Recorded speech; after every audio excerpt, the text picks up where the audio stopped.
important at all, huh? Tell me each item there. Don't waste it after. Close this. I'm sorry we were a little late. Some ceremonial formalities because we have to regretfully say goodbye to our learned brother in 2 days. So, because the Constitution tells us when the time has come. So we were just in a group photograph and other things with the staff and other things. So there are 4 judgments in all in this case. There's a judgment by me. There's a judgment by Justice Kaul. There's a judgment by Justice Narasimha. I'm sorry, by Justice Bhatt, and there's a judgment by Justice Narasimha. So, consistent with the importance of the case, I'll begin by reading out some of our portions. There's a degree of agreement and there's a degree of disagreement on how far one has to go. As I see, the degree of disagreement is on how far we have to go. But I'll read out my judgment, then I'll request Justice Kaul to, I shouldn't say I'll read out my judgment, I'll read out parts of the judgment which are relevant.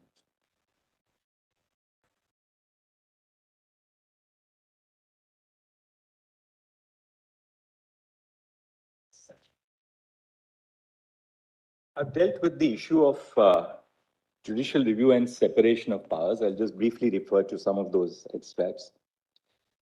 The doctrine of separation of powers, as it is traditionally understood, means that each of the 3 organs of the state perform distinct functions in distinct spheres. No branch performs the function of any other branch. Actually, Mr. Sibal, Mr. Solicitor, all of you can take a seat. I mean, you don't have to stand to receive the judgment. It will take a little time, so you can all be seated for a bit. Objection. The traditional understanding of this doctrine, also termed the pure doctrine, does not animate the functioning of most modern democracies. That our constitution does not reflect a rigid understanding of this doctrine has long been acknowledged by the court. In practice, a functional and nuanced version of this doctrine operates, where the essential functions of one arm of the state are not taken over by another arm, and institutional comity guides the actions of each arm. In other words, the functional understanding of the separation of powers demands that no arm of the state reigns supreme over another. The Union of India suggested that this court would be violating the doctrine of separation of powers if it determines the list in this case. The separation of powers undoubtedly forms a part of the basic structure of the Constitution, but equally the power of courts to conduct judicial review is also a basic feature of the Constitution. The doctrine of separation of powers certainly does not operate as a bar against judicial review. In fact, judicial review promotes the separation of powers by seeing to it that no organ acts in excess of its constitutional mandate. It ensures that each organ acts within the bounds of its remit. Further, as discussed in the previous segment of this judgment, the Constitution demands that this court conduct judicial review and enforce the fundamental rights of the people. The framers of our Constitution were no doubt conscious of this doctrine when they provided for the power of judicial review. Being aware of its existence and what it postulates, they chose to adopt Article 32, which vests this court with broad powers. The doctrine of separation of powers cannot therefore stand in the way of this court issuing directions, orders, or writs for the enforcement of fundamental rights. The directions, orders, or writs issued for this purpose cannot encroach upon the domain of the legislature. This court cannot make law. This court cannot make law. It can only interpret it and give effect to it. Page 73 पर एक correction है. Then I'm dealing with now in another segment of the judgment, which is titled Queerness is not urban or elite. The discussion in this segment has not scratched the surface of the rich history of the lives of LGBTQ persons in India, which continue into the present. Yet even the limited exploration of the literature and reportage on the subject makes it abundantly clear that homosexuality or queerness is not solely an urban concept, nor is it restricted to the upper classes of privileged communities. The discussion in the preceding paragraphs reveals the diversity of the queer population. People may be queer regardless of whether they are from villages, small towns, or semi-urban and urban spaces. Similarly, they may be queer regardless of their caste and economic location. It is not just the English-speaking man with a white-collar job who lives in a metropolitan city and is otherwise affluent who can lay claim to being queer, but also and equally the woman who works in a farm in an agricultural community. Persons may or may not identify with the labels queer, gay, lesbian, trans, etc., either because they speak languages which are not English or for other reasons. But the fact remains that many Indians are gender queer or enter into relationships with others of the same sex. In the words of a person assigned female at birth who worked at a factory in Ajmer, and I've quoted to imagine queer persons as existing only in urban and affluent spaces is to erase them, even as they exist in other parts of the country. It would also be a mistake to conflate the urban with the elite. This renders invisible large segments of the population who live in urban spaces but are poor or otherwise marginalized. Urban centers are themselves geographically and socially divided along the lines of class, religion, and caste, and not all those who live in cities can be termed elite merely by virtue of their residence in cities.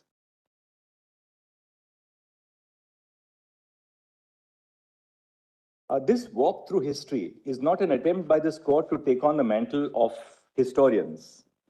The discussion demonstrates that the institution of marriage has not remained static or stagnant.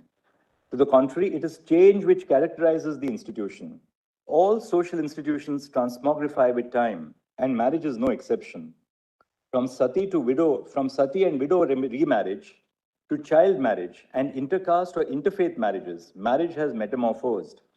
The institution as we know it today would perhaps be unrecognizable to our ancestors from 200 years ago. Despite vehement opposition to any departure from practice, the institution of marriage has changed. This is an incontrovertible truth. Here it is also important to take note of the fact that these changes were brought about largely by acts of parliament of the legislatures of the states. While the passage of many laws was preceded by significant social activism, it was the legislature which ultimately responded to the call for change. Even as parliament and in some cases the courts expand the liberties of the people to conduct their lives in a manner they see fit in accordance with law, many sections of society remain opposed to these changes. Regardless of such opposition, the institution of marriage has undergone a sea change. It is therefore incorrect to characterize marriage as a static, stagnant, or unchanging institution. Fundamental rights are not merely a restraint on the power of the state, but provisions which promote and safeguard the interests of the citizens.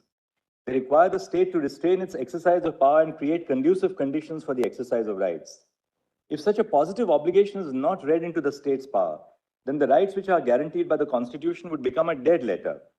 This is because the question of whether the state is curtailing the rights of citizens would only arise if the citizens have the capacity and capability to exercise such rights in the first place.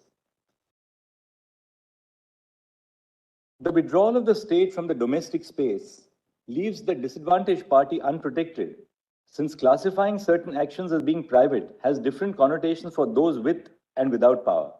In the case of personal relationships which are characterized by inequality, the actions of the more powerful person gains immunity from scrutiny and a degree of legitimacy.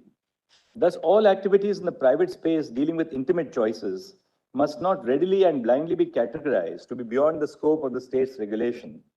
The state must assess if its interest in democratizing the private space overrides the interests of privacy in a given situation. In pursuance of the power conferred by Articles 245 and 246, read with entry 5 of the concurrent list, Parliament has enacted laws creating and regulating socio-legal institution of marriage. The state legislatures have made amendments to such laws with the assent of the President, since the subject of marriage is in the concurrent list. The petitioners seek that the court recognize the right to marry as a fundamental right. As explained above, this would mean that even if Parliament and the state legislatures have not created an institution of marriage in exercise of their powers in entry 5 of the concurrent list, they would be obligated to create an institution because of the positive postulate encompassed in the right to marry. This argument cannot be accepted.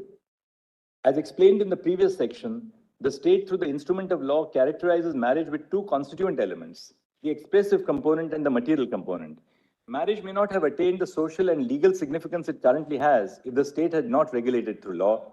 Thus, while marriage is not fundamental in itself, it may have attained significance because of the benefits which are realized through regulation.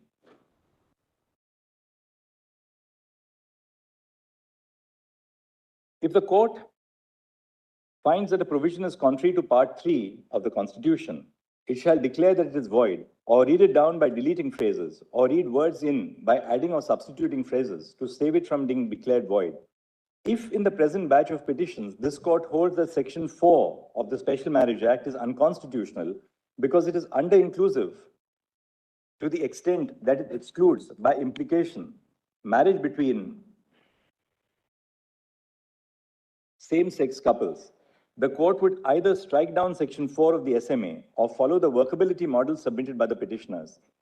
If the court follows the first approach, the purpose of a progressive legislation such as the SMA would be lost. The SMA was enacted to enable persons of different religions and castes to marry. If the SMA is held void for excluding same-sex couples, it would take India back to the pre-independence era, where two persons of different religions and castes were unable to celebrate love in the form of marriage. Such a judicial verdict would not only have the effect of taking the nation back to the era when it was clothed in social inequality and religious intolerance, would also push the courts to choose between eradicating one form of discrimination and prejudice at the cost of permitting another. If this court takes the second approach and reads words into the provisions of the SMA and provisions of other allied laws such as the Indian Succession Act and Hindu Succession Act, it would in effect be entering into the realm of the legislature. The submissions of the petitioners indicate that this court would be required to extensively read words into numerous provisions of the Special Marriage Act and other allied laws. The court is not equipped to undertake an exercise of such wide amplitude because of its institutional limitations. This court would in effect be redrafting the laws in the garb of reading words into the provisions.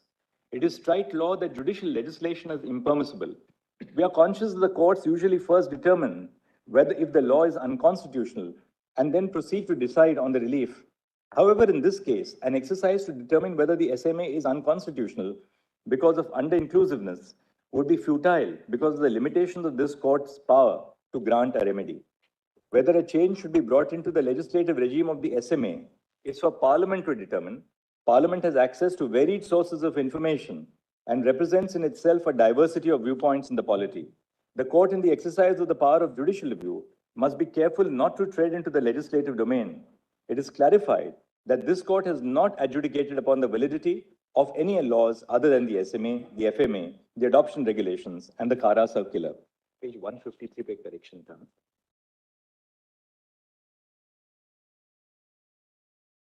The understanding of the Constitution, then I've said the goal of self-development and what it means to be human. This understanding of the Constitution is substantiated on the reading of Part 4 of the Constitution. To illustrate, Article 38 states that the state shall strive to promote the welfare of people. Then I've referred to Article 42 and Article 47. The Constitution, through both positive and negative postulations, inter alia capacitates citizens in their quest to develop themselves. Such capacity building enables them to achieve their full potential in both the private and the public space and to be happy. The Indian Constitution, unlike, say, the South African Constitution, does not expressly provide that the Constitution seeks to improve the quality of life and free the potential of each person. However, such an understanding can be gleaned from the provisions of Part 3 and Part 4. Thus, one of the purposes of the rights framework is to enable the citizenry to attain the goal of self-development. Humans are unique in many respects. We live in complex societies, are able to think, communicate, imagine, strategize, and to do more. However, that which sets us apart from other species does not by itself make us human. These qualities are necessary elements of our humanity, but taken alone, they paint an incomplete picture. In addition to these qualities, our ability to feel love and affection for one another makes us human. We may not be unique in our ability to feel the emotion of love, but it is certainly a fundamental feature of our humanity. We have an innate need to see and to be seen, to have our identity, emotions, and needs fully acknowledged, recognized, and accepted. The ability to feel emotions such as grief, happiness, anger, and affection, and the need to share them with others makes us who we are. As human beings, we seek companionship, and most of us value abiding relationships with other human beings in different forms and capacities. These relationships may take many forms: the natal family, cousins and relatives, friends, romantic partnerships, mentors, or students. Of these, the natal family, as well as the family created with one's life partner, form the fundamental groups of society. The need and ability to be a part of a family forms a core component of our humanity. These relationships, which nourish the emotional and spiritual aspects of our humanity, are important in and of themselves. Further, they are as important to self-development as the intellectual and eventually financial nourishment we receive through education. Self-development cannot be measured solely in terms of educational qualifications and financial capabilities. Such a description is to forget what makes us human. It is insufficient if persons have the ability and freedom to form relationships unregulated by the state. For the full enjoyment of such relationships, it is necessary that the state accord recognition to such relationships. Thus, the right to enter into a union includes the right to associate with a partner of one's choice, according recognition to the association, and ensuring that there is no denial of access to basic goods or services, which is crucial to achieve the goal of self-development. On the other hand, the state could indirectly infringe upon the freedom when it does not create sufficient space to exercise that freedom. A formal associational status or recognition of the association is necessary for the free and unrestricted exercise of the freedom to form intimate associations. Needless to say, there may be reasonable restrictions on this right. However, other than legally valid and binding restrictions, the right to intimate associations must be unrestricted. The state, by not endorsing a form of relationship, encourages certain preferences over others. In a previous segment of this judgment, we have discussed the tangible and intangible benefits of recognizing relationships in the form of marriage. While the tangible benefits of marriage are traceable to the content of law, the intangible benefits are secured merely because the state recognizes the relationship through the instrument of law. Intangible benefits in the form of expressive advantages exist irrespective of the content of the law. Even if the law does not grant any special material benefits to a relationship, the relationship would still be considered to be legitimate in the eyes of society. The freedom to choose a partner and the freedom to enjoy their society, which are essential components of the right to enter into a union and the freedom of intimate association, would be rendered odious if the relationship were to be discriminated against. For the right to have real meaning, the state must recognize a bouquet of entitlements which flow from an abiding relationship of this kind. A failure to recognize such entitlements would result in systemic discrimination against queer couples. Unlike heterosexual couples who may choose to marry, queer couples are not conferred with the right to marry by statute. To remedy this, during the course of the hearing, the Solicitor General of India made a statement that a committee chaired by the Cabinet Secretary will be constituted to set out the rights which will be available to queer couples and unions. The committee shall set out the scope of the benefits which accrue to such couples.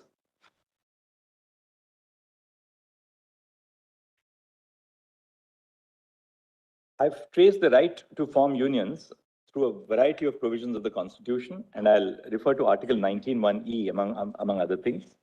Citizens of India have the right to settle in any part of the territory of India in terms of Article 19(1)(e). They, like all other citizens, may exercise this right in two ways. First, they may build their lives in a place of their choosing in accordance with law, either by themselves or with their partner. They may reside in that place permanently, subject to other reasonable restrictions, including those intended to protect the rights of tribal communities. This right is uniquely significant to persecuted groups, such as queer persons, intercaste couples, or interfaith couples, who migrate from their hometowns to other places in the country, including cities. And second, they may settle down with another person by entering into a lasting relationship with them. In fact, this mode of the exercise of the right under Article 19(1)(e) is encompassed by the first mode, because to many people, building a life includes choosing their life partner. Hence, the right to enter into a union is also grounded in Article 19(1)(e). Article 21 is available to all persons, including queer persons. Article 21 encompasses the rights to dignity, autonomy, and privacy. Each of these facets animates the others. It is not possible to speak of the right to enter into a union without also speaking of the right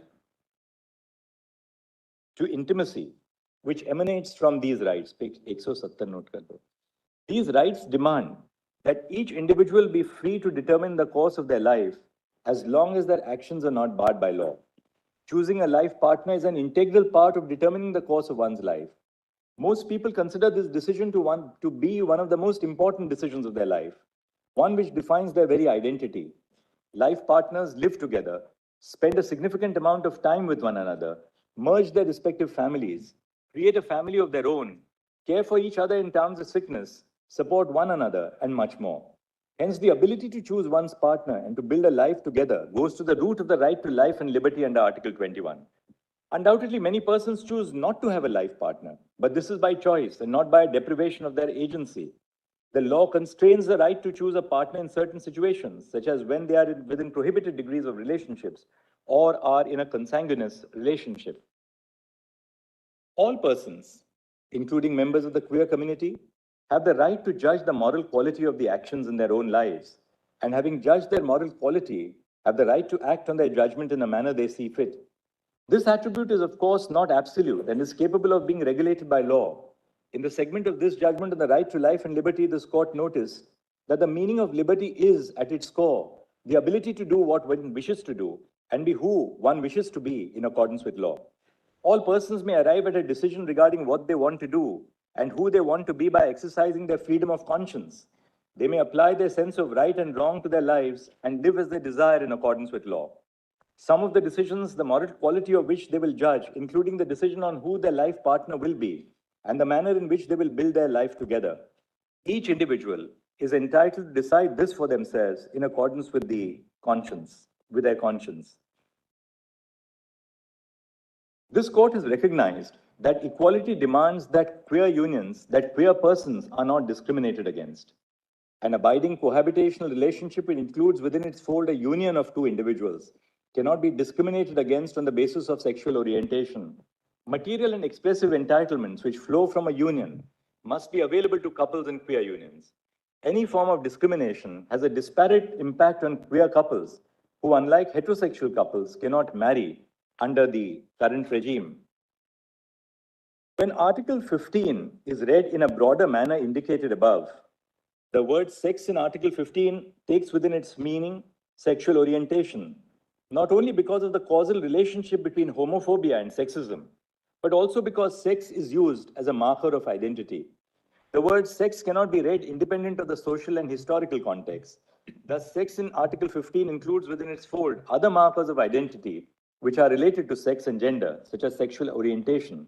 Thus, the restriction on the right to enter into a union based on sexual orientation would violate Article 15 of the Constitution.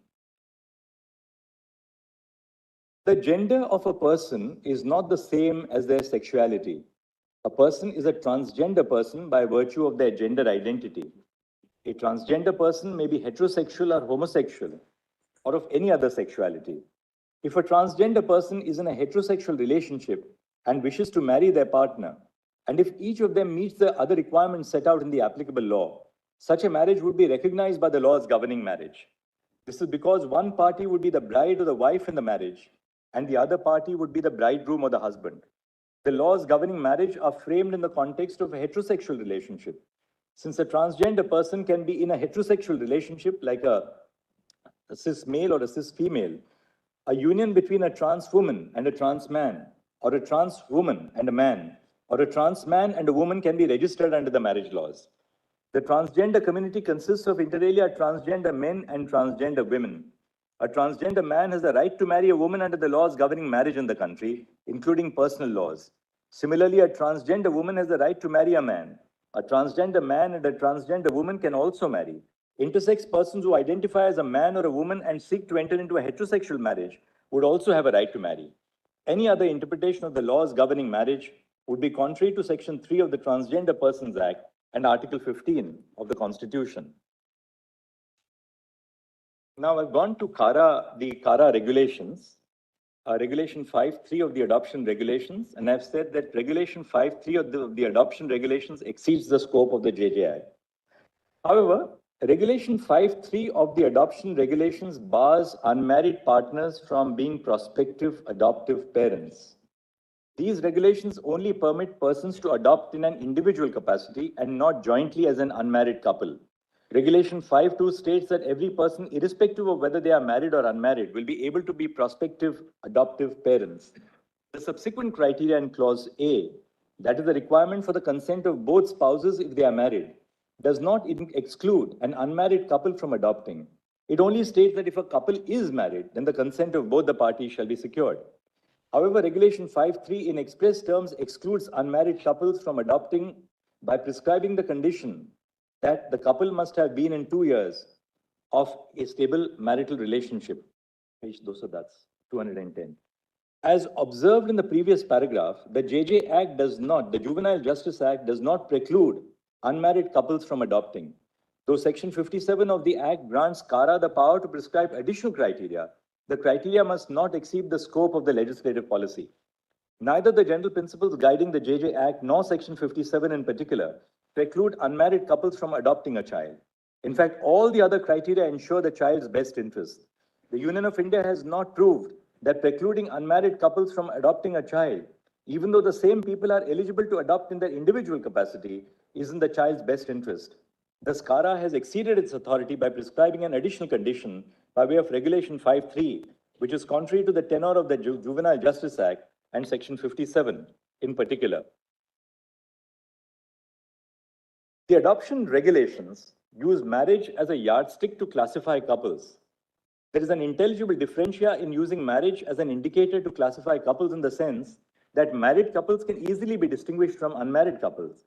However, the differentia does not have a rational nexus with the object sought to be achieved by the CARA regulations, which is to ensure that the best interest of the child is protected. Placing a child in a stable family is undoubtedly in pursuance of a child's interest. However, the respondents have not placed any data on the record to support their claim that only married relationships can provide stability. It is true that separating from a married partner is a cumbersome process when compared to separating from a partner with whom a person is in a live-in relationship. This is because separation from a married partner is regulated by the law, while live-in relationships are unregulated by law, other than for the limited purposes of domestic violence. For instance, the law deters a person from securing a divorce immediately by prescribing conditions such as a 6-month waiting period after a petition for divorce by mutual consent is filed. Merely because a marriage is regulated by the law, it cannot be assumed that marriage alone or that every marriage accords stability to a relationship. Similarly, it cannot also be inferred that the couples who are not in a married relationships are not serious about the relationship. The stability of the household depends on various factors, such as the effort and involvement of the partners in establishing and running a household, creating a safe space at home, creating a healthy work-life balance, and a household where mental, physical, and emotional violence is not inflicted on one another. There is no single form of a stable household. There is no material on the record to prove the claim that only a married heterosexual couple would be able to provide stability to the child. In fact, this court has already recognized the pluralistic values of our Constitution, which guarantee a right to different forms of association. Regulation 5(3), though facially neutral, indirectly discriminates against atypical unions, such as the relationship between non-heterosexual partners, which have not been recognized by the state. Queer marriages have not been recognized by the state, and queer persons in atypical unions cannot yet enter into a marriage which is recognized by the state. Though the additional criteria prescribed by the adoption regulations would also affect a heterosexual person's eligibility to adopt a child, it would disproportionately affect non-heterosexual couples. This is because the state has not conferred legal recognition to unions between queer persons in the form of marriage. Consequently, an unmarried heterosexual couple who wishes to adopt a child has the adoption of marrying to meet the eligibility criteria for adoption. However, this option is not available to queer couples. When Regulation 5(3) is understood in the light of this position, a queer person who is in a relationship can only adopt in an individual capacity. This exclusion has the effect of reinforcing the disadvantage already faced by the queer community. The law cannot make an assumption about good and bad parenting based on the sexuality of individuals. Such an assumption perpetuates a stereotype based on sexuality that only heterosexuals are good parents and all other parents are bad parents, which is prohibited by Article 15. This assumption is not different from the assumption that individuals of a certain class or caste or religion are better parents. In view of the above observations, the adoption regulation is violative of Article 15 for discriminating against the queer community. According to the adoption regulations, unmarried couples cannot jointly adopt a child. Though the additional criteria prescribed by the CARA circular would also affect a heterosexual person's eligibility to adopt a child, it would disproportionately affect non-heterosexual couples. This is because the state has not conferred legal recognition to the unions between queer persons in the form of marriage. Consequently, an unmarried heterosexual couple who wishes to adopt a child has the option of marrying to meet the eligibility criteria for adoption. However, this is not an option for queer couples. When the CARA circular is read in the light of this legal position, a person of the queer community would be forced to choose between their wish to be an adoptive parent and their desire to enter into a partnership with a person they feel love and affinity with. This exclusion has the effect of reinforcing the disadvantage already faced by the queer community. For these reasons and the reasons recorded in section D so and so, the CARA circular is violative of Article 15 of the Constitution.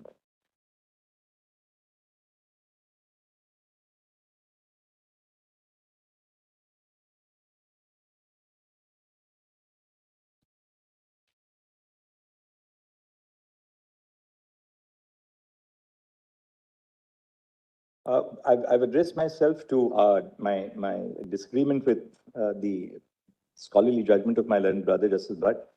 My learned brother relies on the example of Article 19(1)(d) to buttress this point.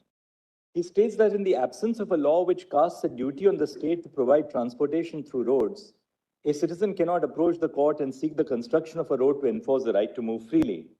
The opinion of my learned brother fails to have noted the judgment of a three-judge bench of this court in state of Himachal Pradesh versus Umed Ram Sharma.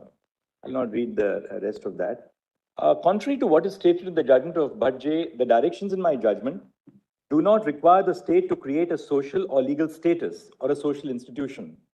The directions are with a view to recognizing the choice that a person makes for themselves when they choose another to be their partner for life. The directions seek to make that choice a meaningful one. Nowhere do they create an institution of any kind. Rather, they give effect to the fundamental rights in Part 3 of the Constitution. This is the mandate of this court under Article 32, which says that the Supreme Court shall have the power to issue directions or orders or writs for the enforcement of any of the rights conferred by this part. No response is forthcoming to my detailed exposition of the scope of the powers of this court under Article 32. In section D1 of my judgment, in fact, Justice Bhatt himself recognized that courts often enable and oblige the state to take measures. My learned brother also arrives at the conclusion that the state is indirectly discriminating against the queer community, but fails to exercise the power vested in this court by Article 32 to alleviate this discrimination in any way. This court is not through judicial diktat creating a legal regime exclusively for persons of the queer community, but merely recognizing the duty of the state to recognize the entitlements flowing from exercising the right to choose a life partner. Page 234. The judgment of my learned brother contradicts itself when he holds that the SMA is not discriminatory by relying on its object on the one hand, and that the state has indirectly discriminated against the queer community because it is the effect and not the object which is relevant on the other. My learned brother discusses in detail the deprivation, exclusion, and discrimination faced by the queer community. In effect, he firstly recognizes that they have a right not to be discriminated against, and secondly holds that the actions of the state have the effect of discriminating against them. However, he does not take the step which logically flows from such a ruling, which is to pass directions to obviate such discrimination and ensure the realization of the rights of the queer community. I cannot bring myself to agree with this approach. The realization of a right is effectuated when there is a remedy available to enforce it. The principle of ubi jus, ibi remedium, that is, an infringement of a right as a remedy, which has been applied in the context of civil law for centuries, cannot be ignored in the constitutional context. Absent the grant of remedies, the formulation of doctrines is no more than judicial platitudes. In view of the deeming fiction created by Section 12 of the Hindu Adoptions and Maintenance Act 1956 and Section 63 of the JJ Act, an adopted child is a legitimate child of the adopting couple. The manner of determination of legitimacy prescribed by Section 112 of the Indian Evidence Act shall not apply in view of the deeming fiction created by Section 12 of the Hindu Adoptions and Maintenance Act and Section 63 of the JJ Act.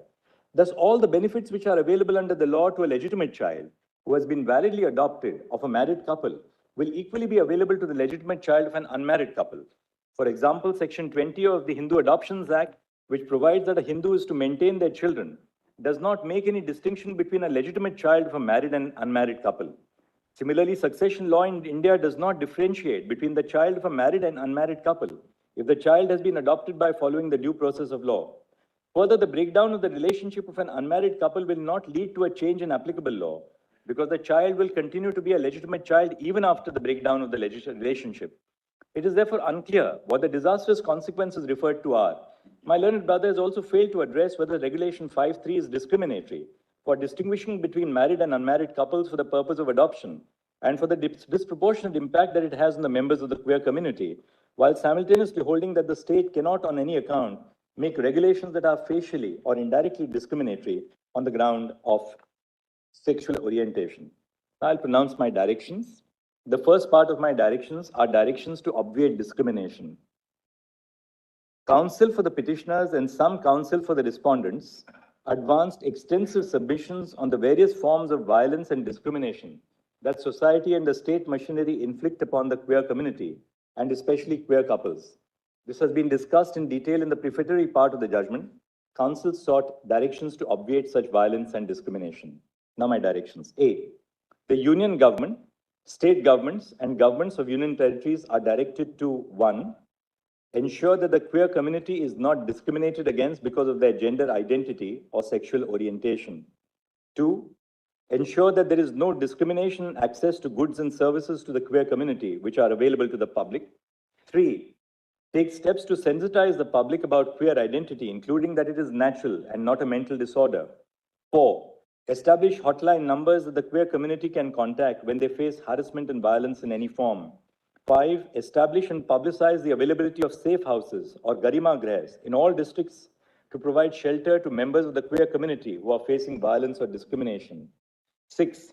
Ensure that treatments offered by doctors or other persons which aim to change gender identity or sexual orientation are seized with immediate effect. 7. Ensure that intersex children are not forced to undergo operations with regard only to their sex, especially at an age when they are unable to fully comprehend and consent to such operations. 8. Recognize the self-identified gender of all persons, including transgender persons, hijras, and others, with socio-cultural identities in India as male, female, or third gender. No person shall be forced to undergo hormonal therapy or sterilization or any other medical procedure either as a condition or prerequisite to grant legal recognition to their gender identity or otherwise. B. The appropriate government and the Mental Health Care Act must formulate modules covering the mental health of queer persons in their programs under Section 29(1). Programs to reduce suicides and attempted suicides envisaged by Section 29(2) must include provisions which tackle queer identity. C. The following directions are issued to the police machinery. 1. There shall be no harassment of queer couples by summoning them to the police station or visiting their places of residence solely to interrogate them about their gender identity or sexual orientation. 2. They shall not force queer persons to return to their natal families if they do not wish to return to them. 3. When a police complaint is filed by queer persons alleging that their family is restraining their freedom of movement, they shall, on verifying the genuineness of the complaint, ensure that their freedom is not curtailed. 4. When a police complaint is filed apprehending violence from the family for the reason that the complainant is queer or is in a queer relationship, they shall, on verifying the genuineness of the complaint, ensure due protection. And 5. Before registering an FIR against a queer couple or one of the parties in a queer relationship, where the FIR is sought to be registered in relation to their relationship, they shall conduct a preliminary inquiry in terms of Lalita Kumari versus Government of UP to ensure that the complaint discloses a cognizable offense. The police must first determine if the person is an adult. If the person is an adult and is in a consensual relationship with another person of the same or different gender, or has left their natal home of their own volition, the police shall close the complaint after recording a statement to this effect. Conclusions and orders of enforcement. In view of the discussion above, the following are the conclusions. This court is vested with the authority to hear this case. Under Article 32, this court has the power to issue directions, orders, or writs for the enforcement of the rights in Part 3. B. Queerness is a natural phenomenon known to India since ancient times. It is not urban or elite. C. There is no universal conception of the institution of marriage, nor is it static. Under Articles 245 and 246 of the Constitution, read with entry 5 of List 3 to the 7th Schedule, it lies within the domain of Parliament and the state legislatures to enact laws recognizing and regulating queer marriage. D. Marriage has attained significance as a legal institution largely because of regulation by the state. By recognizing a relationship in the form of marriage, the state grants material benefits exclusive to marriage. E. The state has an interest in regulating the intimate zone to democratize personal relationships. F. The issue of whether the Constitution recognized the right to marry did not arise before this court in Justice K.S. Puttaswamy, 9 judges, Shafin Jahan, and Shakti Vahini. G. The Constitution does not expressly recognize a fundamental right to marry. An institution cannot be elevated to the realm of a fundamental right based on the content accorded to it by law. However, several facets of the marital relationship are reflections of constitutional values, including the right to human dignity and the right to life and personal liberty. H. This court cannot either strike down the constitutional validity of the Special Marriage Act or read words into the Special Marriage Act because of its institutional limitations. This court cannot read words into the provisions of the SMA and provisions of other laws, allied laws, such as the Indian Succession Act and the Hindu Succession Act, because that would amount to judicial legislation. The court, in the exercise of the power of judicial review, must steer clear of matters, particularly those impinging on policy, which fall within the legislative domain. I. The freedom of all persons, including queer couples, to enter into a union is protected by Part 3 of the Constitution. The failure of the state to recognize the bouquet of entitlements which flow from a union would result in a disparate impact on queer couples who cannot marry under the current legal regime. J. In Article 15.1, the word sex must be read to include sexual orientation, not only because of the causal relationship between homophobia and sexism, but also because the word sex is used as a marker of identity, which cannot be read independent of the social and historical context. K. The right to enter into a union cannot be restricted based on sexual orientation. Such a restriction will be violative of Article 15. Thus, this freedom is available to all persons, regardless of gender identity or sexual orientation. L. The decisions in Navtej and Justice K.S. Puttaswamy, 9 judges, recognize the right of queer couples to exercise the choice to enter into a union. This relationship is protected from external threat. Discrimination on the basis of sexual orientation will violate Article 15. M. Transgender persons in heterosexual relationships have the right to marry under existing law, including personal laws which regulate marriage. N. Intersex persons who identify as either male or female have the right to marry under existing law, including personal laws which regulate marriage. O. The state must enable the LGBTQ community to exercise its rights under the Constitution. Queer persons have the right to freedom from coercion from their natal families, agencies of the states, including the police and other persons. P. Unmarried couples, including queer couples, can jointly adopt a child. Regulation 5.3 of the Adoption Regulations is ultra vires the Juvenile Justice Act, Articles 14 and 15. Regulation 5.3 is read down to exclude the word marital. The reference to a couple in Regulation 5 includes both married and unmarried couples as well as queer couples. The principle in Regulation 5.2a that the consent of spouses in a marriage must be obtained if they wish to adopt a child together is equally applicable to unmarried couples who seek to jointly adopt a child. However, while framing regulations, the state may impose conditions which will subserve the best interest and welfare of the child in terms of the exposition in this judgment. Q. In view of the interpretation of Regulation 5.3 of the adoption regulations, the issue of whether the CARA circular disproportionately impacts the queer community no longer arises. R. The union government, state governments, and governments of union territories shall not discriminate against the freedom of queer persons to enter into union with benefits under law. And S.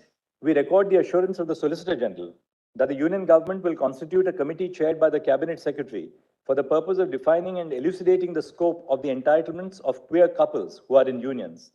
The committee shall include experts with domain knowledge and experience in dealing with the social, psychological, and emotional needs of persons belonging to the queer community, as well as members of the queer community. The committee shall, before finalizing its decisions, conduct wide stakeholder consultation amongst persons belonging to the queer community, including persons belonging to marginalized groups, and with the governments of the states and union territories. The committee shall, in terms of the exposition in this judgment, consider the following. 1.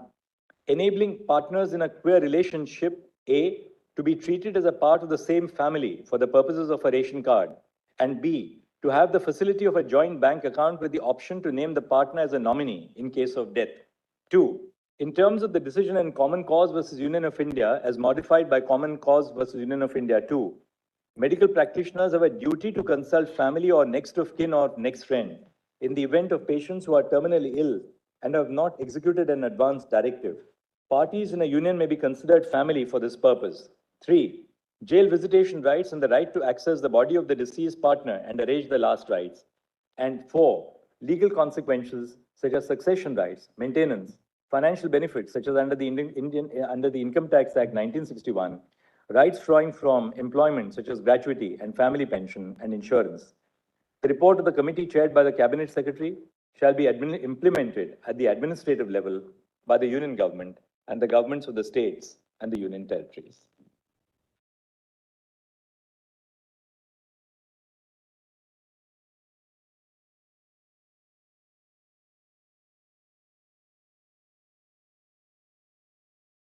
This is what.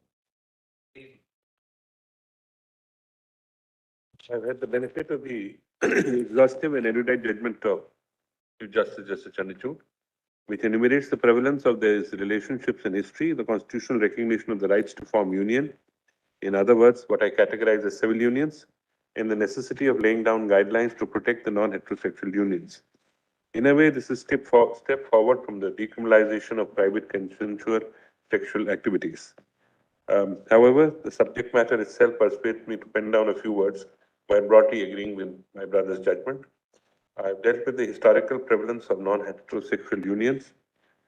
I've said that it is no longer res integra, that the duty of a constitutional court is to uphold the rights enshrined in the Constitution and not to be swayed by a majoritarian tendency or popular perceptions. This court has always been guided by constitutional morality and not by social morality. Pluralistic social fabrics has been an integral part of the Indian culture. I have referred to some observations from the Rig Veda and the Somdas Satya Sarigra. And then I've said the significant aspect is that the same-sex union were recognized in antiquity not simply as unions that facilitate sexual activity, but as relationships that foster love, emotional support, and mutual care. I've referred to some traditions in the Sufi traditions. Then I've said the marriage as an institution developed historically and served various social functions. It was only later in its long history that it came to be legally recognized and codified. However, these laws regulated only one type of social historical union, that is the heterosexual union. It would thus be misconceived to claim that non-heterosexual unions are only a facet of modern social milieu. The objective of penning down this section is to provide perspective on the existence of non-heterosexual unions despite continued effort towards their erasure by heteronormity of majority. The non-heterosexual unions are entitled to protection under a constitutional scheme. I have referred to the necessity of recognizing what I have categorized as civil unions. The judgment of the Chief Justice notes the right to form union is a feature of Article 19 and 21. Therefore, the principle of equality enumerated under Article 14 and 50 demand this right to be available to all regardless of sexual orientation and gender. Having recognized this right, this court has taken on board the statement of the learned Solicitor General to constitute a committee to set out the scope of the benefits available to such union. I agree with the Honorable Chief Justice. I have referred to the Special Marriage Act and discussed the statement, object, and reason therefore. From the above, the SMA postulates a special form of marriage available to any person in India, irrespective of faith. Therefore, SMA provides a secular framework for solemnization and registration of marriage. It is here that I respectfully disagree with my brother Justice Bhatt that the sole intention of SMA was to enable marriage of heterosexual couples exclusively. To my mind, the stated objective of SMA was not to regulate marriages on the basis of sexual orientation. This cannot be so, as it would amount to conflating the differentia with the objective of the statutes. Although substantive provisions of SMA confer benefits only on heterosexual relationships, this does not automatically reflect the objective of the statutes. I've said if the intent of the SMA was to facilitate interfaith marriages, then there would be no rational nexus with the classification it makes of excluding not heterosexual relationships. Then I've referred to the regulation of only heterosexual marriages would not be legitimate state objective, more so in cases where ex officio protected categories under Article 15(1) of the Constitution. However, I recognize, therefore, I have said that if this was so, the SMA would be violative of Article 14. However, I recognize that there are multifarious interpretative difficulties in reading the SMA to include marriage between non-heterosexual relationships. These have been enumerated in a significant detail in the opinions of both the Honorable Chief Justice and Justice Bhatt. I also agree that the entitlements evolving from marriage are spread across the proverbial spider web of legislations and regulations. As rightly pointed out by the learned Solicitor General, tinkering with the scope of marriage under SMA Act can have a cascading effect across these disparate laws. In fact, the presence of this web of statutes show that discrimination under SMA is but one example of a larger, more deeper form of social discrimination against non-heterosexual people that is pervasive and structural in nature. Ordinarily, such an intensive form of discrimination should require keener and more intensive judicial scrutiny, but then that's the statute. And I say non-heterosexual unions and heterosexual unions marriages ought to be considered as two sides of the same coin, both in terms of recognition and consequential benefits. The only deficiency at present is the absence of a suitable regulatory framework for such unions. I refer to Navtej's view. I believe this movement presents an opportunity of reckoning with this historical injustice and casts a collective duty upon all constitutional institutions to take affirmative steps to remedy the discrimination. The next step in due course would be to create an edifice of governance that would give meaningful realization to the rights to enter into the union, whether termed as marriage or as unions. And I've referred to the interpreting statutes using constitutional principles. As noted above, the benefits pertaining to marriage are spread across several incidental legislation and regulations. These statutes presently do not explicitly extend to civil unions. However, now that we have recognized the right to enter into civil union, such statutes must be read in a manner to give effect to this right, together with the principles of equality and non-discrimination under Article 14 and 15. In other words, statutory interpretations must be in consonance with constitutional principles that are enumerated by this court. Needless to say, this should not detract from the committee's task of ironing out the nitty-gritties of the entitlement of civil union. This exercise is necessary to foster a greater coherence within the legal system as a whole, both inter-se the statutes and between statutes and the constitution. I referred to some views from how the German courts and the South African courts have dealt with these issues. Then I've referred to the interpretation on issue of public policy. I've said this technique of reading constitutional values should be used harmoniously with other canons of statutory interpretation. I've gone on to the need for anti-discrimination law. I wholeheartedly in agreement with the opinion of Honorable Chief Justice that there is need for separate anti-discrimination law, which inter alia prohibits discrimination on the basis of sexual presentation. Presently, there are several laws that have anti-discrimination aspects. However, they are fragmented and may fail to capture the multitudinous forms of discrimination. Another compelling reason for a law that places the horizontal duty of anti-discrimination is provided by the spirit of Article 15, which prohibits discrimination both by the state and private actors. My suggestions for anti-discrimination law are as follows. First, such law should recognize discrimination in an intersectional manner. This is to say, in assessing any instance of discrimination, the court cannot confine itself to a singular form of discrimination. Instead, discrimination must be looked at as a confluence of factors, as identities in individual instances of oppression that intersect and create a distinct form of disadvantage. Discrimination laws can only be effective if they address the types of inequalities that have developed in a given society. Refer to the equal rights to equal love. The principle of equality mandates the non-heterosexual union are not excluded from the mainstream of socio-political framework. However, the next step would be to examine the framework itself. I believe the recognition of non-heterosexual union can challenge culturally ordained gender roles, even in heterosexual relationships. I have given some examples of it. You'll not read it here, you can see it. In a non-heterosexual union, duties, obligations are primarily dictated by cultural ordained gender norms. Legal recognition aids social acceptance, which in turn increases the queer participation in public space. Through the medium of legal recognition, queer persons will have a greater opportunity to be seen and heard in ways not previously possible. Queer expression will help facilitate an expansive social dialogue cutting across communities and generations. This dialogue will help us reimagine our relationships in a manner that emphasizes the values such as mutual respect, companionship, and empathy. Conclusion.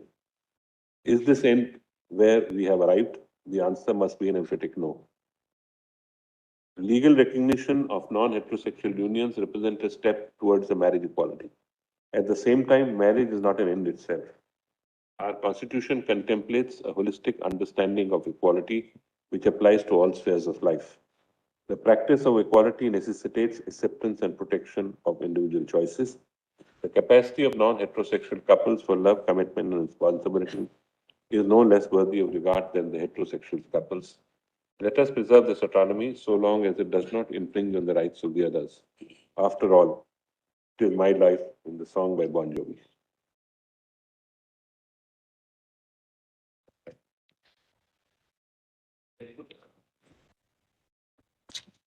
Having had the benefit of reading the draft and the revised opinions circulated by the learned Chief Justice, we find it necessary to pen our reasoning and conclusions in this separate judgment.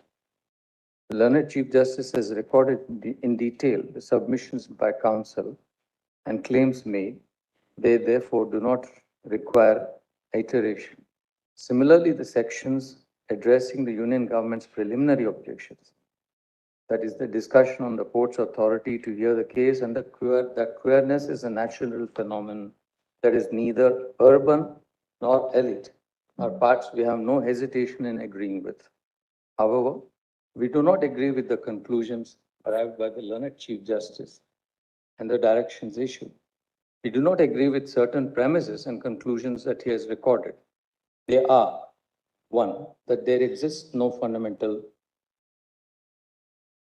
We do agree with the premises and conclusions that he has recorded. They are that there exists no fundamental right to marry under the Constitution, that the Special Marriage Act is neither unconstitutional nor can it be interpreted in such a manner as to enable marriage between queer persons, and that transgender persons in heterosexual relationships have the right to solemnize marriage under the existing legal frameworks. We have briefly highlighted our main points of agreement and reasoned in more detail those aspects with which respectfully we cannot persuade ourselves to concur. We had the benefit of perusing the concurring opinion of Justice Narasimha. We endorse those observations and conclusions fully. The reasoning and conclusions shall be read as supplementing that of the present judgment. For long periods in societies, many societies, the choice of a matrimonial was not free. It was bound by social constraints. Much of the time, marriage was seen as an institution meant for procreation and sexual union of spouses. In most societies, marriage had cast roles for the spouse. They were fairly inflexible, with men controlling most decisions and women placed in a subordinate position with little or no voice, and for the longest time, no legal authority, autonomy, or agency. For millennia, custom, tradition, and law subordinated wives to husbands. Notions of equality of partners or their roles were uncommon, if not totally unheard of. All these underwent radical change.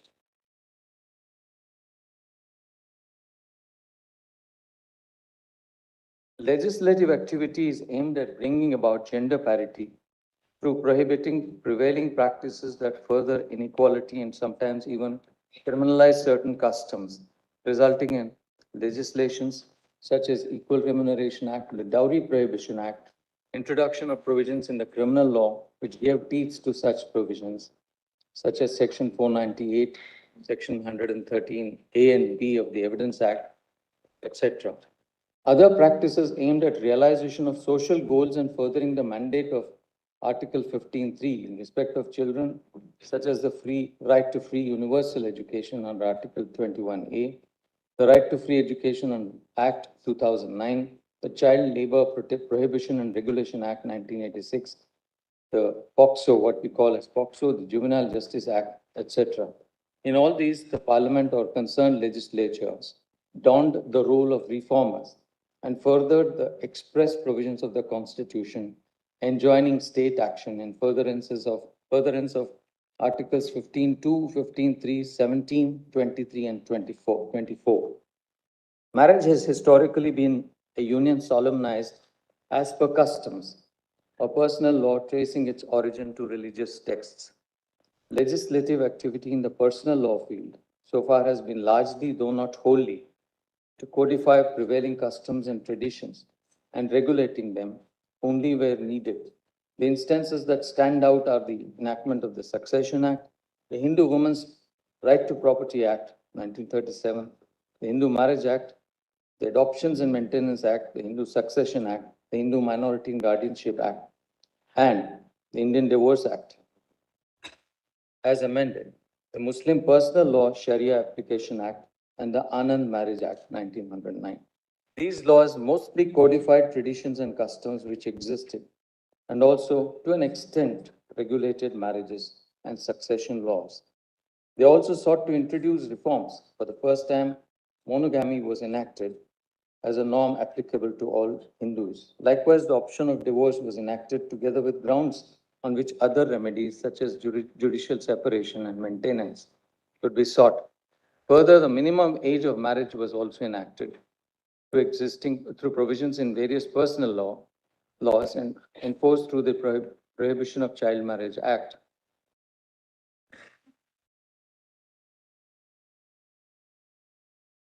Thus seen that two kinds of legislations have regulated marriage. The first, like SMA, HMA, the Hindu Disabilities Removal Act and the Hindu Widows Remarriage Act removed barriers and enabled exercise of meaningful choice, especially to women. The second kind of laws are those which enacted restrictive guidelines, essentially to further an orderly society or to protect women, define minimum age for marriage, child marriage restraint, marriage of individuals within prohibited degrees of relationships, etc. Whereas some restrictions, in a sense, codified and recognized existing customs, such as being enacted by enacting prohibited degrees of relationships, the rule against insanity, rules enabling declaration of nullity or divorce on ground others were meant to further interests of women and children. Such reforming and codification, however, did not cover the entire field. For instance, in the field of succession and inheritance, the Hindu Succession Act enacts only certain broad features, leaving untouched the rights of various communities and sections of Hindus to work out their rights in succession to joint family and co-parcenary property. And this unwritten codified law is enforced not only in regard to inheritance, but also in the field of taxation. Likewise, the law accommodates and accords primacy to customs. Similarly, also recognizes customary divorce amongst Hindus. Neither the Hindu Marriage Act nor the Hindu Succession Act apply to members of tribal communities.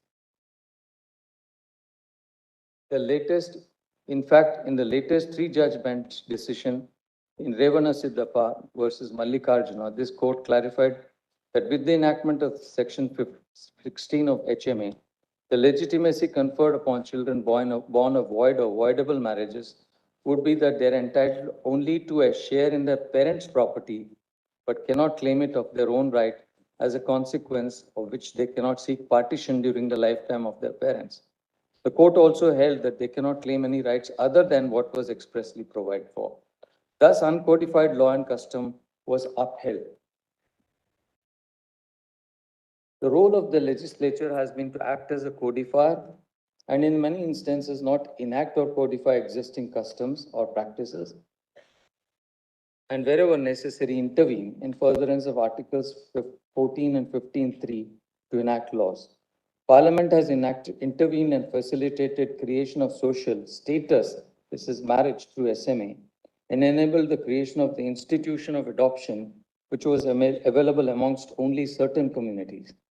These and other legislative interventions are the result of the state interest in reforms or furthering the interests of given communities or persons. For these reasons, we do not particularly subscribe to the characterization of democratizing intimate zones as discussed in the learned Chief Justice's opinion. These outcomes were driven by enacted law.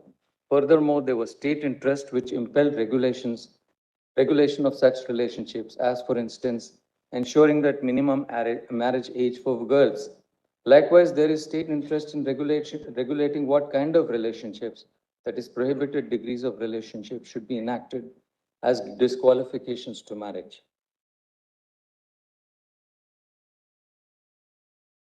Then there is a discussion or summation of the jurisprudence on Article 21 and the various facets which this court has recognized, such as privacy, choice, autonomy, and dignity. Then we move on The court's intervention in oft-cited decisions on behalf of the petitioners has been to protect citizens or those approaching them against threats of violence. The instances are Shakti Vahini, Lata Singh, Shafin Jahan, Lakshmi Bai Chandragi, etc. These decisions were based on the state's duty to protect citizens and enable the exercise of their individual choice in the face of threats. Other decisions, that is Joseph Shine, Navtej, and Independent Thought, were instances where specific provisions that criminalized or made exceptions to criminal behavior were struck down or read down in the enforcement of fundamental rights. That is Articles 14, 15, and 21. Along the way, Puttaswamy articulated the broadest right to privacy, which embraces within its fold the right to exercise one's choice of a life partner and to lead the life free from external barriers. This court has recognized that marriage is a social institution. As elaborated in Part 1, marriage existed and exists historically and chronologically in all of the senses because people married before the rise of the state as a concept. Therefore, marriage as an institution is prior to the state, it precedes it. The status is still not one that is conferred by the state, unlike the license regime in the US. This implies that the marriage structure exists regardless of the state, which can later utilize or accommodate but cannot abolish it. Under this view, terms of a marriage are set to a large extent independently of the state. Its source is external. That source defines the boundaries of marriage. This implies that state power to regulate marriage does not sit easy with the idea of marriage as a fundamental right. In attempting to analyze the claim to fundamental right, there are two primarily competing claims about the nature of marriage. One being that the state should exercise more control over marriage to support traditional purposes and perceptions. This is the quotation. And the other, that each individual should have the right to define marriage for themselves. If indeed there is a right to marry, unless it is elevated to a right akin to Articles 17, 23, and 24, which apply to both state and non-state agencies, and are cast in positive, in fact, emphatic terms, it cannot be operationalized. These provisions most emphatically create positive obligations. Likewise, Articles 15.3, 15.4, 15.6, as well as 16.4, 16.6 highlight state interest in creating conditions to further the goal of non-discrimination. Yet the previous decisions of this court have carefully held such provisions to enable the state and in the sense oblige it to take measures, but ruled out court-mandated policies and laws. In our considered opinion, this is not, however, one such case where the court can make a departure from such a rule and require the state to create social or legal status.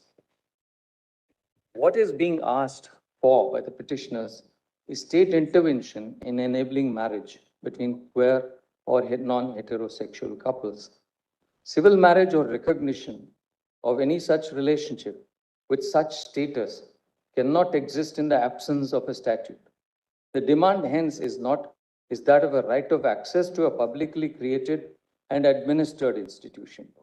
There is a paradox here or a contradiction which runs to the root of the issue and weighs on this court's mind heavily, in that the creation of the institution here depends on state action, which is sought to be compelled through the agency of this court.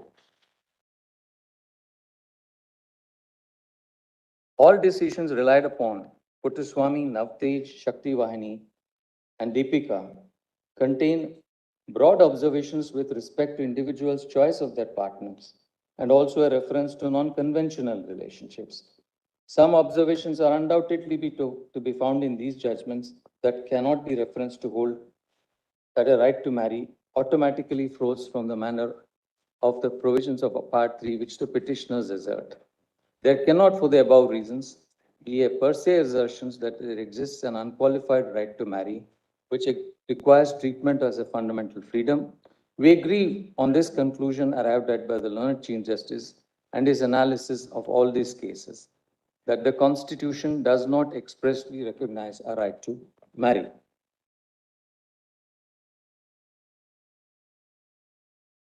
While we agree that there is a right which we characterize as a right to a relationship, which is recognized in Navtej that the queer couples and other relationships of that kind can have a union. We characterize it as a right to relationship to avoid confusion. We squarely recognize that it falls within Article 21, as already recognized in these cases. The right to relationship here includes the right to choose a partner, to cohabit and enjoy physical intimacy with them, to live the way they wish to, and the other rights that flow from the right to privacy, autonomy, and dignity. They are, like all citizens, entitled to live freely and express this choice undisturbed in society. Whenever the right to enjoyment of such relationship is under threat of violence or coercion, the state is bound to extend necessary protection. That is the natural consequence of this court's judgments in Navtej, Puttaswamy, etc. If it is agreed that marriage is a social institution with which the state is unconcerned, except to the limited state interest in regulating some aspects of it, does it follow that any section of the society, leaving aside the issue of rights of non-heterosexual couples, which wishes for the creation of a like social institution, or even an entry into a zone which is not popular or otherwise does not fall within the institution of marriage, can seek relief of its creation by court intervention?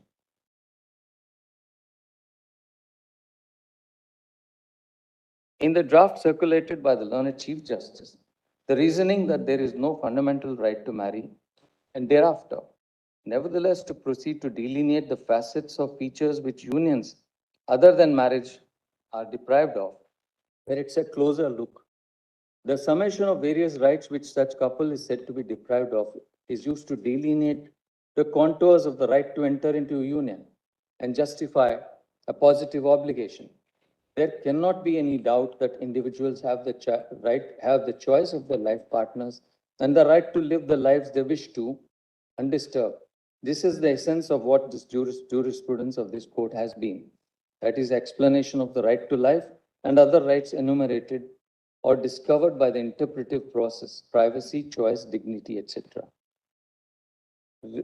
Repeatedly, the decisions of the court have emphasized on the non-discriminatory and positive content of certain fundamental rights.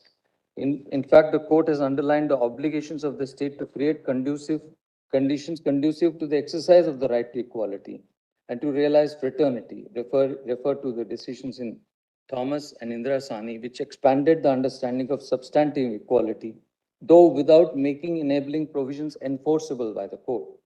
This court also in some decisions accepted the argument that given the nature of fundamental rights and their evolving content, in many circumstances, it might be necessary for the state to intervene and protect the fundamental right concerned, thus creating an atmosphere conducive for the enjoyment of such right. Lata Singh dealt with honor killings of couples. In Arumugam Sirvai, the issue was virulent caste slurs and violence, which were crimes.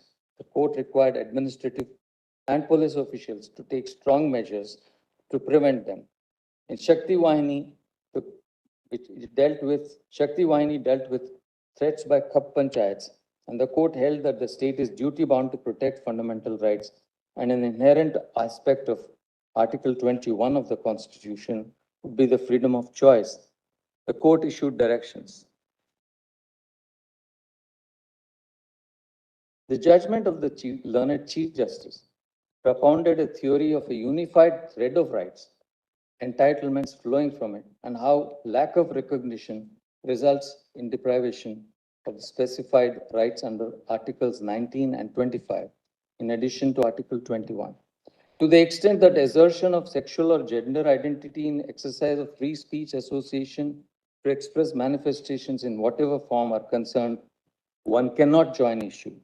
Equally, if by some state process, measures or conduct has been barred from expressing one's choice publicly, the reasonableness of that prohibition or order can be tested on grounds enumerated in Articles 19(2) and other grounds. However, when the law is silent and leaves the parties to express choice, Article 19(1)(a) does not oblige the state to enact a law or frame a regulation that enables facilitation of that expression. All judgments of this court were based on effects of laws or policies based on statutory provisions. Equally, in the absence of a legal framework enabling citizens to form a particular kind of association, as for instance, recognition of a limited liability partnership, which was not recognized and given legal status till recently, the court could not have validly created the regime by enabling recognition or regulating such associations. Similarly, the absence of any enacted law which uh, enables facilitation of transport, it is hard to visualize that a citizen can approach the court and seek the construction of a road to enforce the right to travel, or seek the court's intervention to create a network of roads. Likewise, the absence of basic housing. Again, the court, if approached for enforcement of 19(1)(a), would not call upon the state to create one by either framing a general legislative policy or through law. Furthermore, this court has also recognized that there can be even reasonable restrictions in the acquisition and enjoyment of certain types of properties in many states. Given the nature of rights under Articles 19 and 21, the enjoyment of which are limited to the extent reasonable laws within the bounds of specified provisions, the enact in the legitimate jurisdiction of this court, it would be difficult to translate positive obligations as articulated by the learned Chief Justice's opinion. There is no difficulty about the right of two consenting persons to decide to live together, to cohabit, and create their unique idea of home, unconstrained by what others say. This is the sequitur to Puttaswamy and Navtej. Conduct hitherto criminalized is now permissible. The liberative effect of section 377 being read down is that two individuals, regardless of their sexual orientation, are enabled to live together with dignity and also protected from any kind of violence for living and existing together. Therefore, the right to be left alone, the right to exercise choice, right to dignity and live one's life with the person of one's choice is an intrinsic and essential feature of Article 21.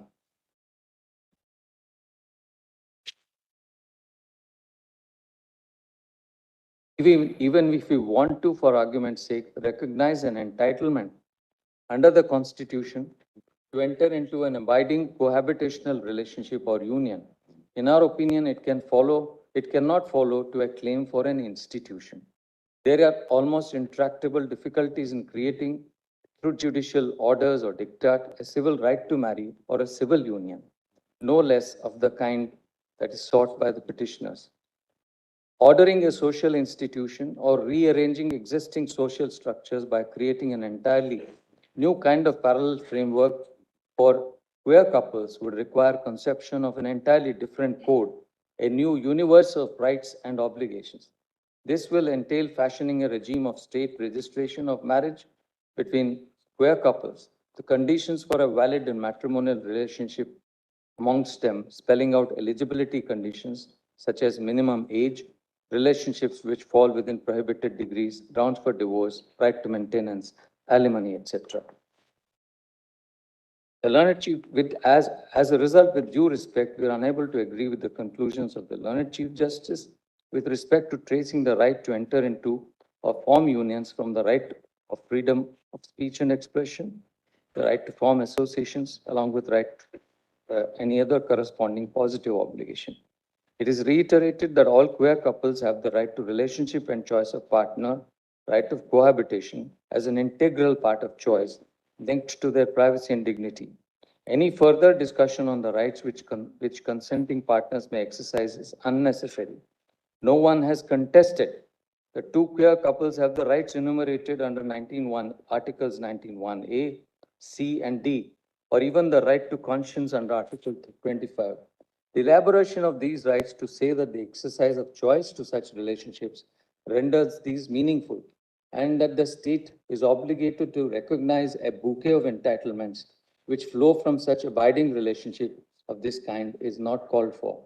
We therefore respectfully disagree with that part of the learned Chief Justice's reasoning, which forms the basis for some of the final conclusions and directions recorded in his judgment.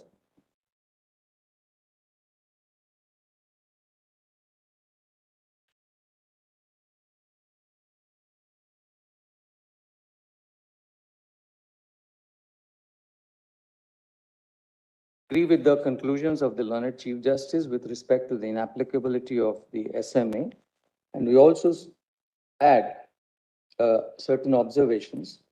A gender neutral interpretation of SMA and its provisions, much like many seemingly progressive aspirations, may not really be equitable at times and can result in women being exposed to unintended vulnerability, especially when genuine attempts are made to achieve a balance in a social order that traditionally was tipped in favor of cis heterosexual men.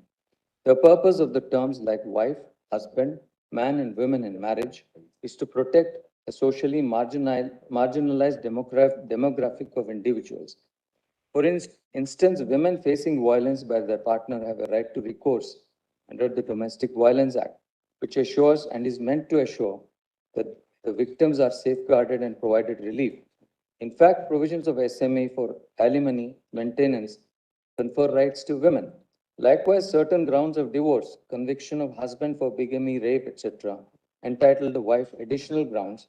Other provisions enact separate degrees of prohibited relationships. Section 4C uses the term husband and wife. There are other provisions which deal with, which specifically used gendered terms.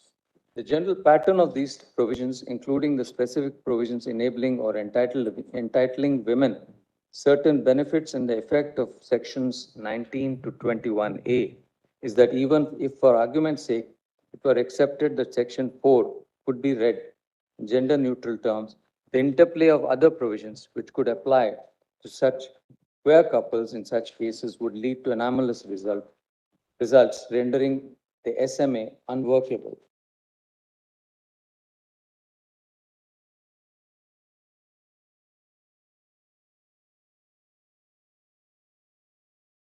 It is important. Now there's a section that deals with the discriminatory impact on queer couples.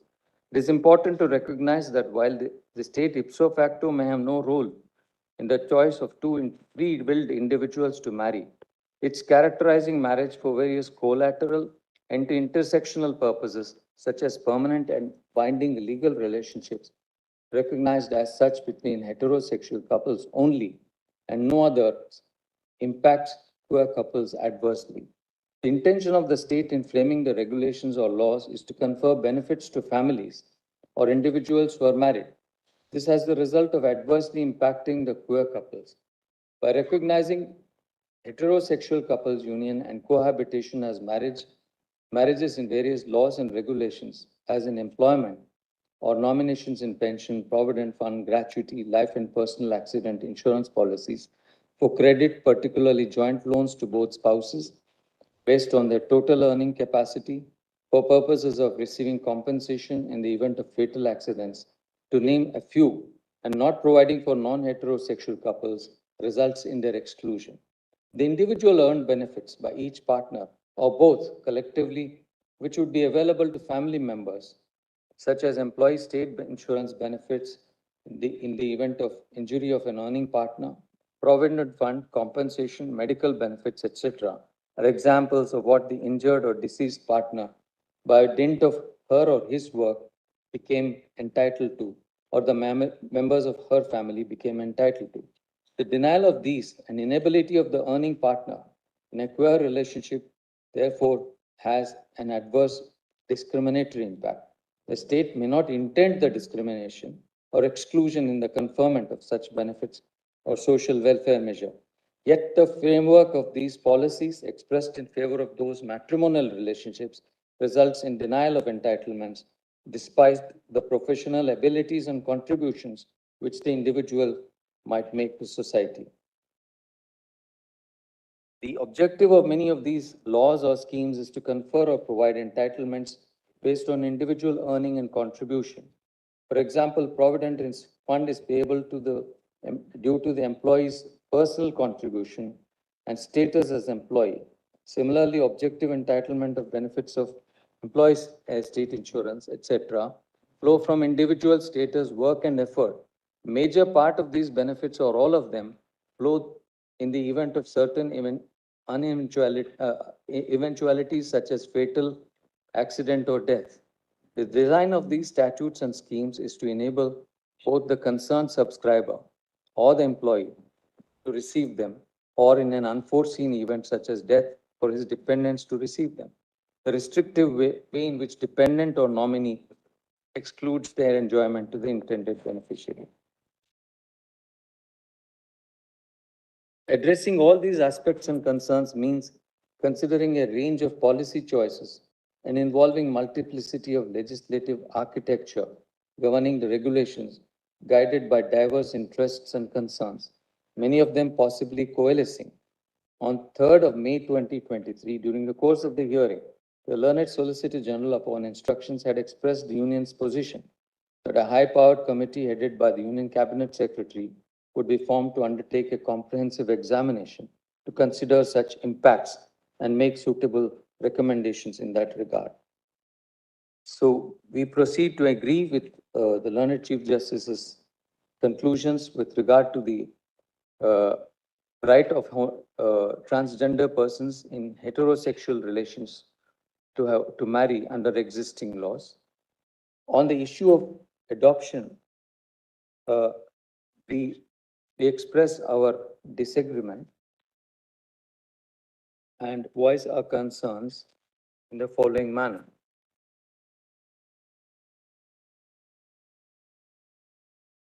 We have voiced our concerns and laid it out in some detail, which I do not wish to read.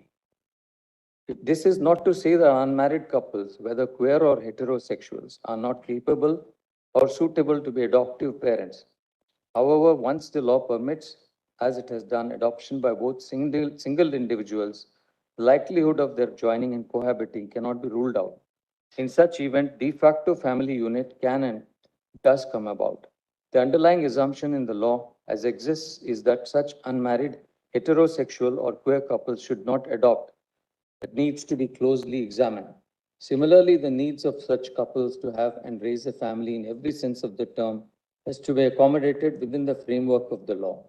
The existing state of affairs which permits single individuals to adopt and later live as a couple in exercise of their choice, in effect deprives the children of such relationships various legal and social benefits which are otherwise available, given the objective of to a married couple. In other words, given the objective of Section 57, the state as parens patriae needs to explore every possibility and not rule out any policy or legislative choice to ensure the maximum welfare and benefits reach the largest number of children in need of safe and secure homes with a promise for their fullest development.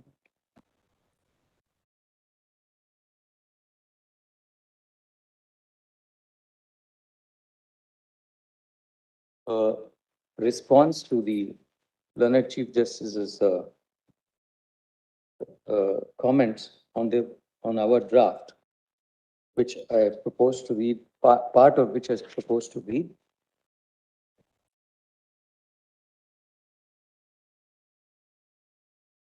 This court's observations with respect to the learned Chief Justice's reasoning centered around the enunciation of the bouquet of rights emanating from his provisions and locating an obligation has to be seen in the backdrop of the unanimous view of this court that the fundamental right to marry is not found within the Constitution. Therefore, it is our considered opinion that to create an overarching obligation upon the state to facilitate through policies the fuller enjoyment of rights under Articles 19 and 25 is not rooted in any past decision or jurisprudence. That queer couples have the right to exercise their choice, cohabit and live without disturbance is incontestable. In the same way that they are owed protection against any threat is the natural corollary of their right under Article 21. Consider in this context also the nature of relief sought and the positive obligation fashioned. Whilst there are innumerable judgments on the positive contents of the rights under Article 21, there are countless judgments that insist upon the separation of powers when it comes to matters of policy and the courts not being the appropriate forum for adjudication of the same. The polycentric nature of this issue is compelling. Next, as to the reasoning that our conclusion on the challenge of SM and subsequently finding on the disparate discriminatory impact faced by the queer community, a small comment is called for. The section discussing the provisions of the SMA and the challenge to its validity was based upon whether it violated the Constitution on the ground of impermissible classification under Article 14, for which the object of the Act to facilitate marriage between interfaith couples, wherein at the time marriage or even a couple only denoted heterosexual couples in the light of same-sex relationships being criminalized, and its provisions are relevant factors. Classification involves differentiation. Further, this court has discussed how underclassification per se does not warrant invalidation. In contrast, in the later segment on discriminatory impact, the issue that this court was considering was not reasonable classification, but impact upon queer couples through neutral laws or regulations that they encounter in their everyday lives, the purpose of which or even their substantive provisions have nothing to do with marriage. It is rather to confer other benefits, many of which are earned or accrued on account of individual skill. Yet the framing of these benefits or their intended beneficiaries were articulated in terms of entitlement to families or spouses, tends to exclude from its ambit queer couples. When such queer couples are entitled to benefits wherever they fulfill other eligibility criteria, it is the disparate impact of these neutral laws in the disbursement of entitlements or benefits which is seen through the effect or impact lens. Therefore, the discussion on constitutionality of SME is markedly different from the section on discriminatory impact in certain points for queer couples, as they have no avenue for marriage like heterosexual couples. In the latter, the impact of various laws were pointed as starting point for the state to take remedial action.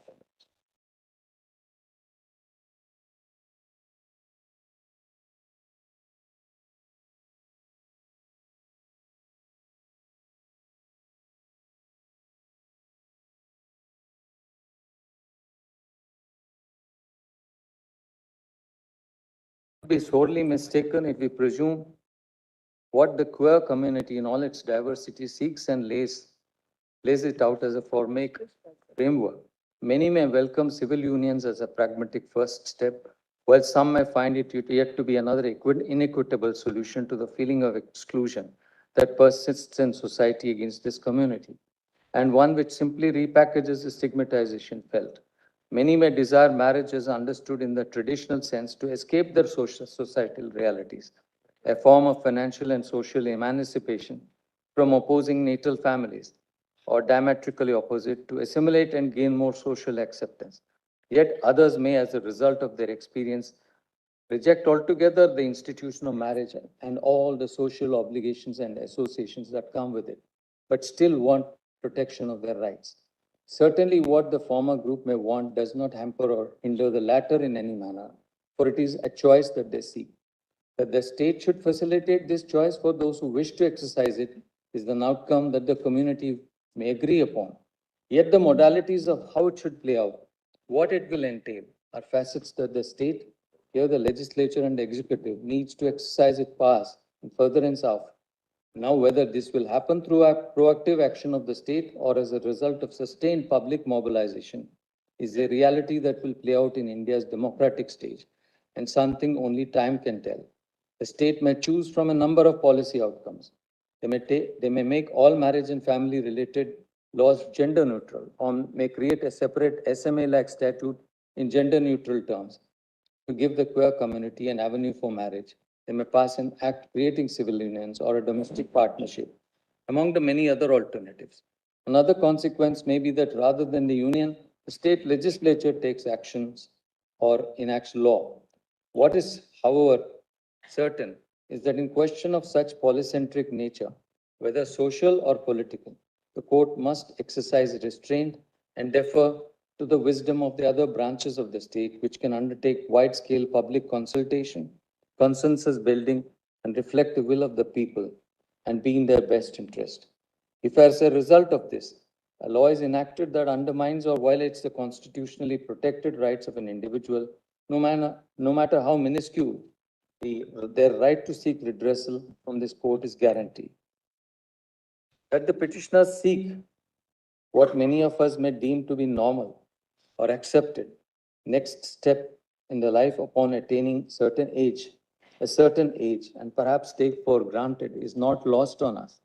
Their desire for social acceptability in the manner that has been historically known, through the social recognition that marriage affords, and the lack of which causes them the feeling of exclusion and hurt, is one that, as individuals, especially donning the robes of justice, we can certainly have deep empathy with. However, we are deeply conscious that no matter how much we empathize with the outcomes sought, the means to arriving at such a destination must be also legally sound and keep intact the grand architecture of our constitutional scheme. If we throw caution to the wind, we stand at the risk of paving the way, wherein each brick may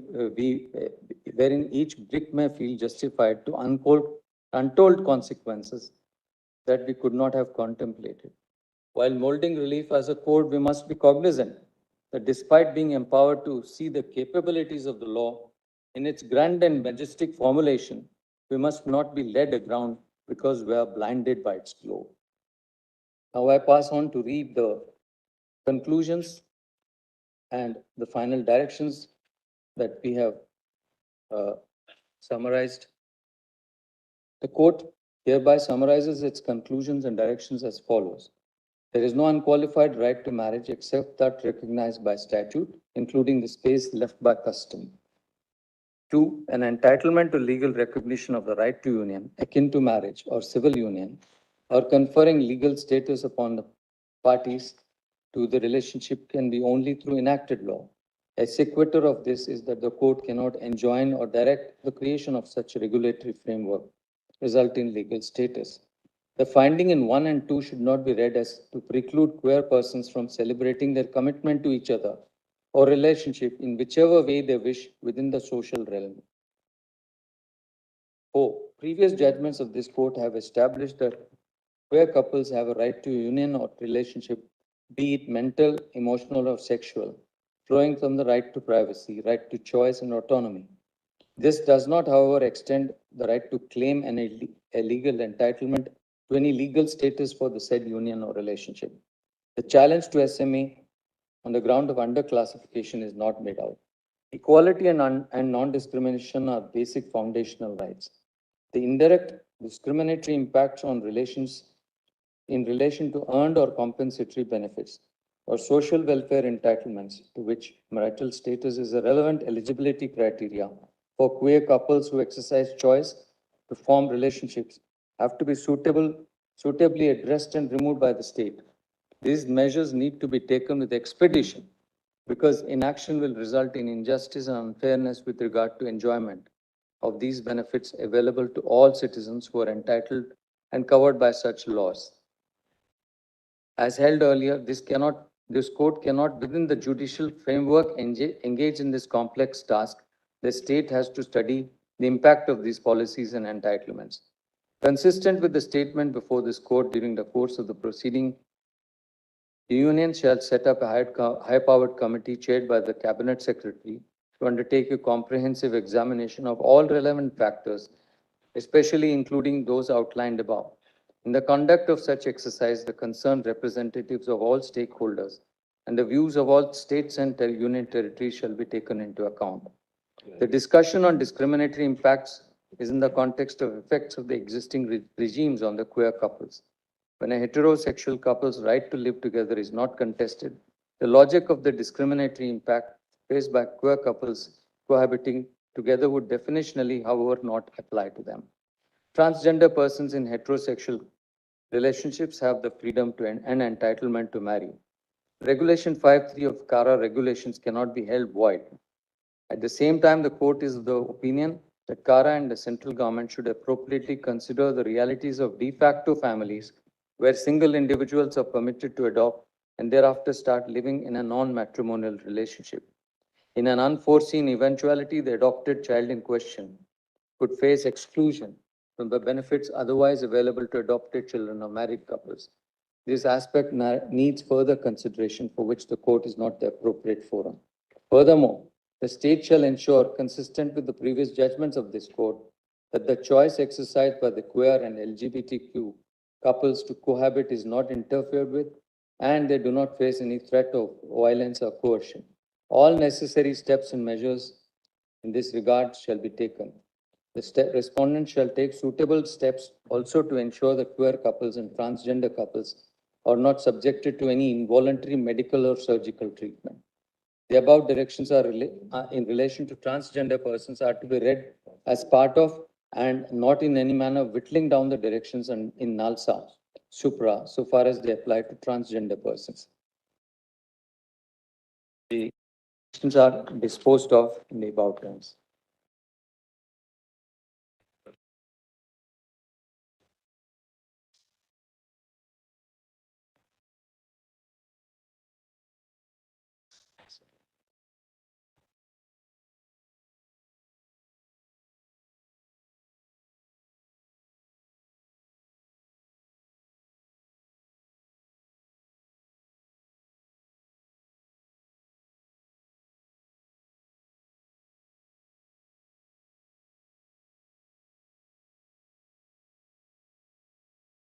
View of Brother Ravi Bhatt, as stated in the judgment.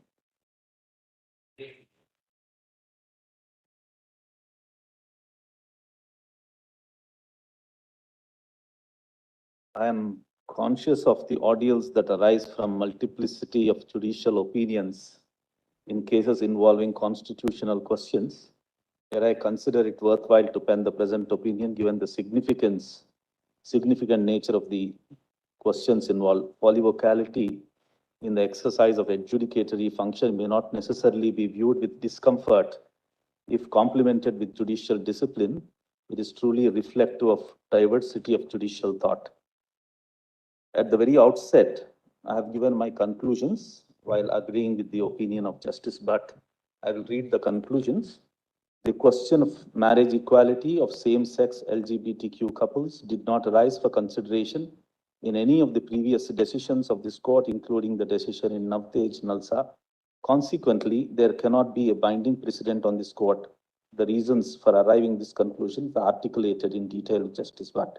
The rights of LGBTQ persons that have been hitherto recognized by this court are the rights to gender identity, sexual orientation, the right to choose a partner, cohabit and enjoy physical and mental intimacy.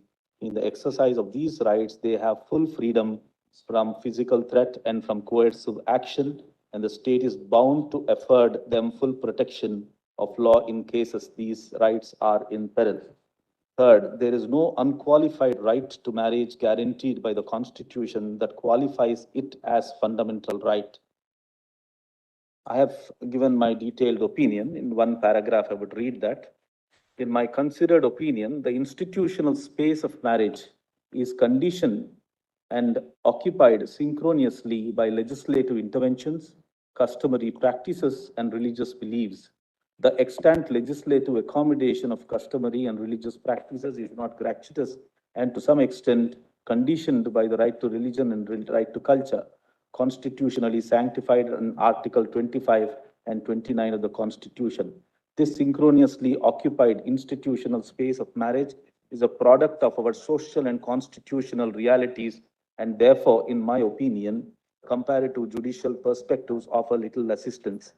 Given this nature of marriage as an institution, the right to choose a spouse and the right to a consenting couple to be recognized within the institution of marriage cannot but be said to be restrictive.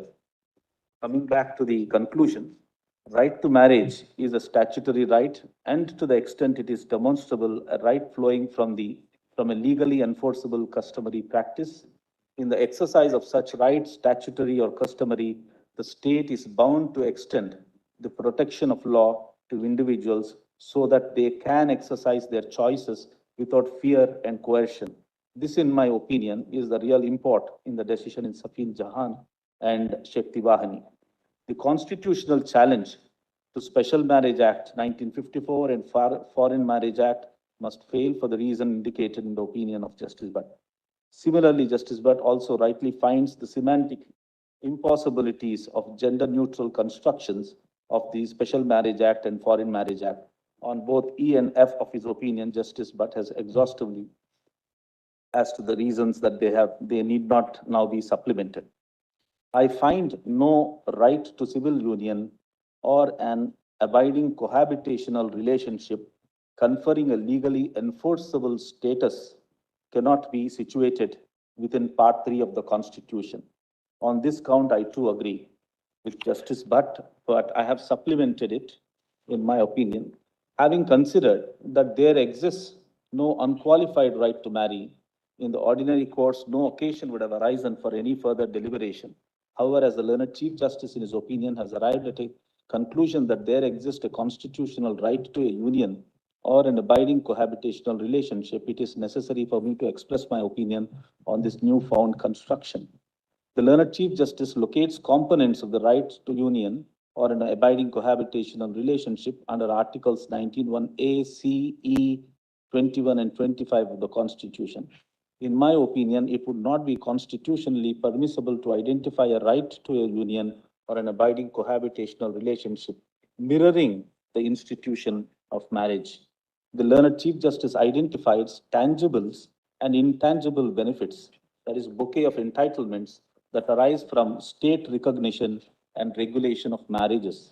The Chief Justice further opines that the right to marriage is not fundamental. However, it is in these tangible and intangible benefits, the denial of which, according to the learned Chief Justice, must inform the reading of a constitutional right to an abiding cohabitational union. In other words, the benefits of marriage, however fundamental to a fulfilling life, do not make marriage itself a fundamental right, but they render the right to an abiding cohabitational union fundamental.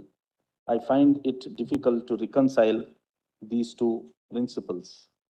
I finally conclude, I will read the other last two. I also agree with the reasoning and the conclusions of Justice Bhatt with respect to constitutionality of regulations 5(3) of CARA regulations.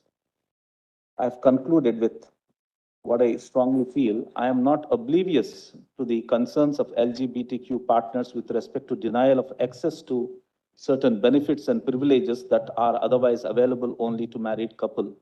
The general statutory scheme for the following benefits, gratuitous or earned, property or compensation, leave or compassionate appointment, proceed on a certain definitional understanding of partner, dependent, caregiver, and family. In that definitional understanding, it is no doubt true that certain classes of individuals, same-sex partners, live-in relationship, and non-intimate caregivers, including siblings, are left out. The impact of some of these definitions is iniquitous and sometimes discriminatory. The policy considerations and legislative frameworks underlining these definitional contexts are too diverse and to be captured and evaluated within a singular judicial proceedings.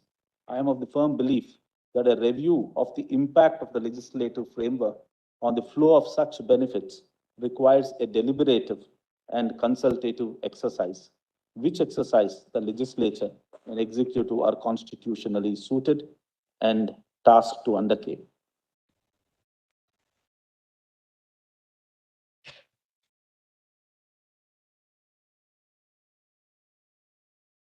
Thank you very much for this. Thank you.